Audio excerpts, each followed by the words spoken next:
Ginoo. Una, didan aton pag-ampo.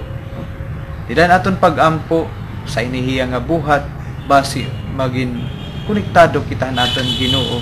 Kay didan aton pag-ampo, ginuusan naton ang aton mga kasing-kasing nga hunahuna ngadto sa Dios nga amon magdumarahan aton kinabuhi.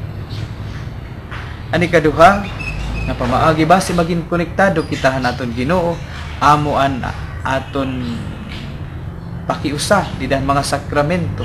Tungod kay didan mga sakramento, buhi kaupay ang aton Ginoo Kristo.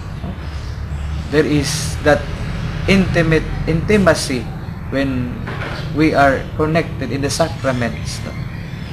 Dida pananglitan ang sakramentohan bunyag kay Kristo, amo ang nagahatag ha aton hinbag-o nga kinabuhi. Kay Kristo, amo ang nagahatag ha hinkadigon ang aton kalag ang sakramentohan konfirma.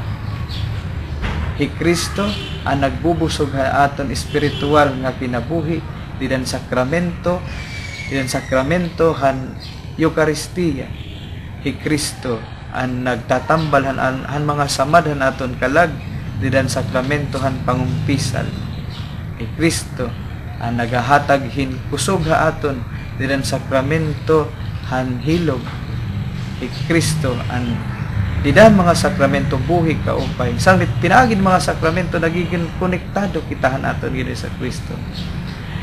Nagiging konektado liwat kitahan aton Ginoo sa Kristo pinaagidahan simbahan.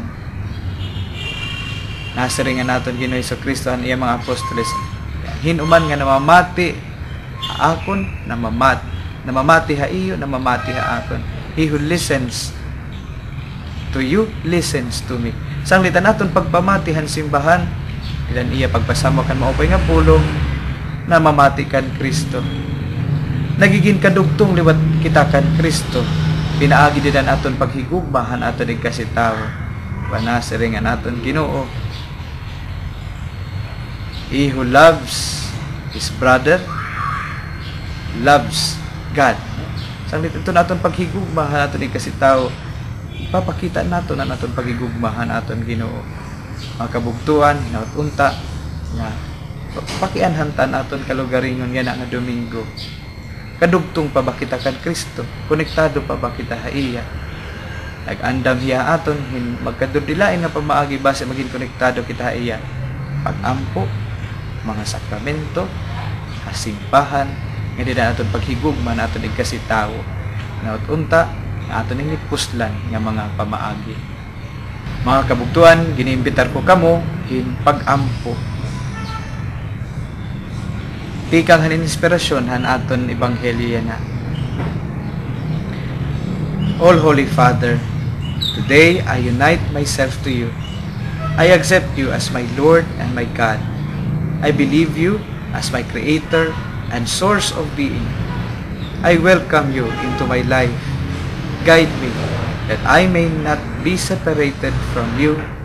Watch over me, that I may not lose you. Bless my eyes, that I may see you in others. Bless my ears, that I may hear your call and answer it. Bless my heart, that I may always love you till the end. Bless my mind, that I may always think of you. Bless my hands, that I may always reach out for you through others. Bless my life, that I may live like you and offer myself to you in service. Ang Ginoo madahaiyo, ngan bendisyonan kamon makagarahon nga Dios Amay, Anak, Espiritu Santo. Amen. Nagpapasalamat ako hayo nga tanan ha aton mga sponsors and donors ug ginapaunta magkarigta kita ngahaw hasunod nga Domingo.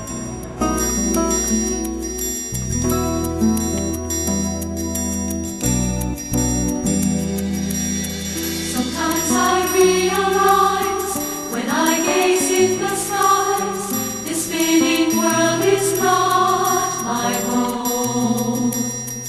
A place of mystery, a land of destiny, is where I know one day I'll go.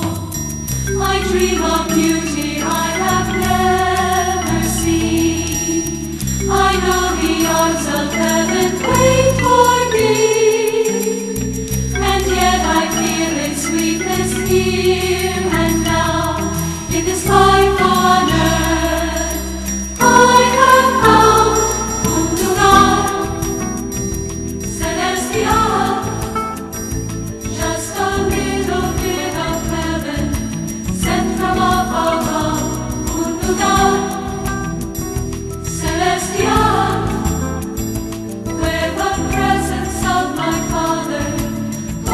in